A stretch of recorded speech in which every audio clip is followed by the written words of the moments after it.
Hi, I'm Aaron Graham. I'm an artist. I paint art for the inner child.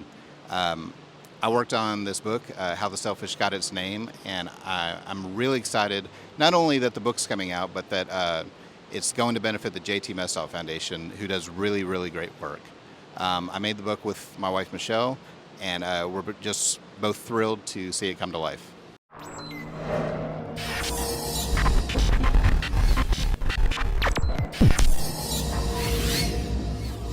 Hey guys, you're watching JT Jester Speaks. Thank you for being here.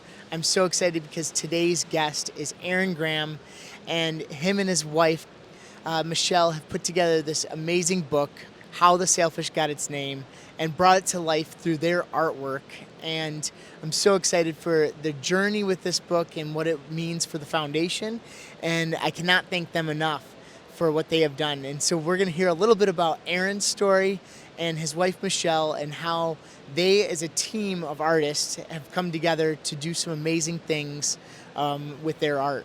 So Aaron, with this project, the whole idea of it is I wanted to create a book that was for kids and kids that were going through hard times, that would bring them adventure and bring them an experience of fun, uplifting things. And so fishing's been a passion of mine, and sailing's been a passion of mine. And I actually drew this book out when I was younger, and you brought it to life. But those two things are just so fun and entertaining. But a big part of this is that this whole book is going to be supporting the JT Jester Foundation, and the foundation gives back to children's hospitals, specifically with some of the medical challenges that I've had, and then as well as Ronald McDonald houses. And so our goal is to really help push it out there. So with that, thank you for being a part of this and in the foundation, and for creating the artwork to make it possible. Aaron, can you share with us a little bit about your story and how you've gotten into the art world and your passion for it? See, I've been doing art pretty much my entire life. When I was a kid, I drew and sketched and doodled like on the margins of all my sheets of paper, but I never really considered doing it for a career. I just didn't know that you could do that.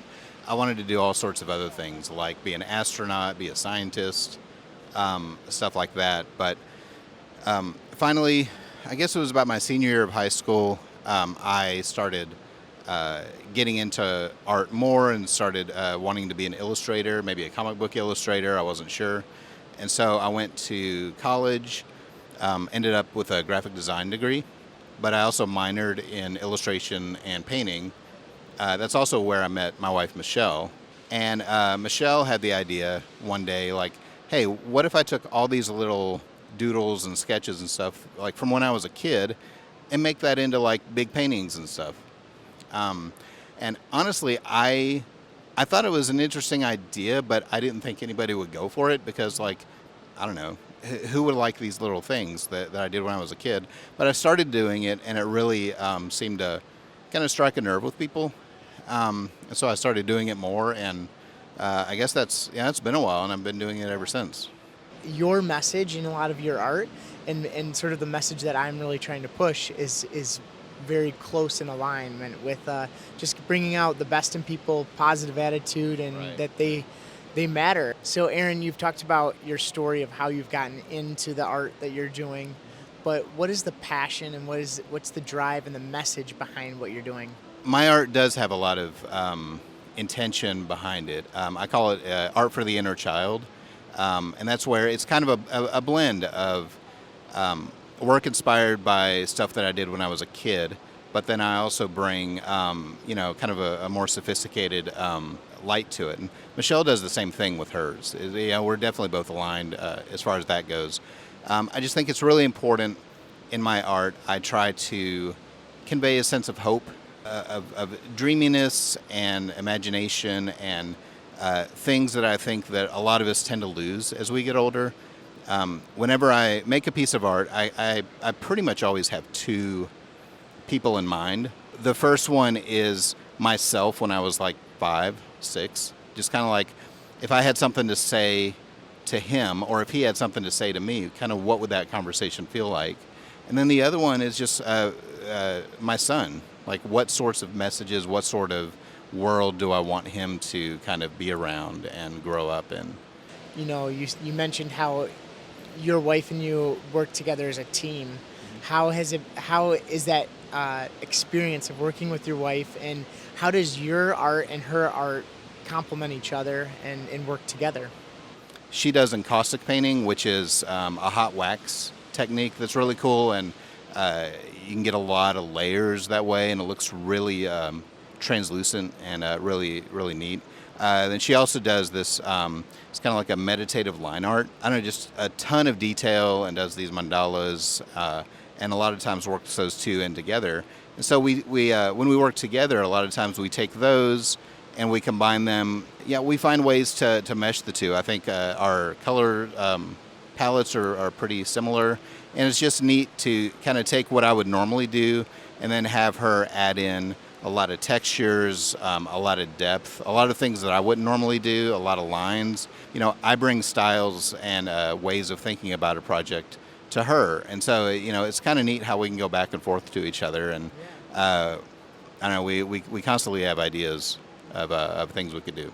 When you were going back and forth looking at the designs of how the Sailfish got its name, what was sort of the inspiration for that, and what drove you guys to choosing the designs you did? I mean, the detail of the lines and like the sailfishes, the sail of the sailfish and stuff. But how did you guys do that? We worked on the cover first in terms of trying to figure out the exact style that this book was going to be. And you know, I did paintings. She did encaustic textures and line work and stuff. And then we started putting stuff together. We did a lot of the putting together on the computer. We would take her textures and my textures and lines and stuff like that, and start kind of like building them up into layers. And if there was something we didn't like, we went back to the canvas and changed it, and then brought it back in. Pretty much until we were like, okay, yeah, this, it feels fun. It feels serious. Like, I don't know, there's that right balance between a kid would like, but I think an adult would also appreciate. And we try really hard to do something that appeals to both. You know, for those of the listeners and stuff out there, how do they find you on social media and things like that, and also your artwork? Sure. Okay, so our last name is a tricky one. It's Graham. It's Graym. And you can find me at aarongraham.com. I'm also Aaron Graham on Instagram and Facebook. MichelleGraham.com. Or Michelle Graham Art on Instagram and Facebook. Or you can just go to our combined website that's called thegrayumbrella.com. And from there, you should be able to find us pretty easily. Awesome. Well, thank you, Aaron, for your time and all the time on the project. I'm truly just touched by how much time you guys spent on the art, and my family is too. We love it so much. So thank you.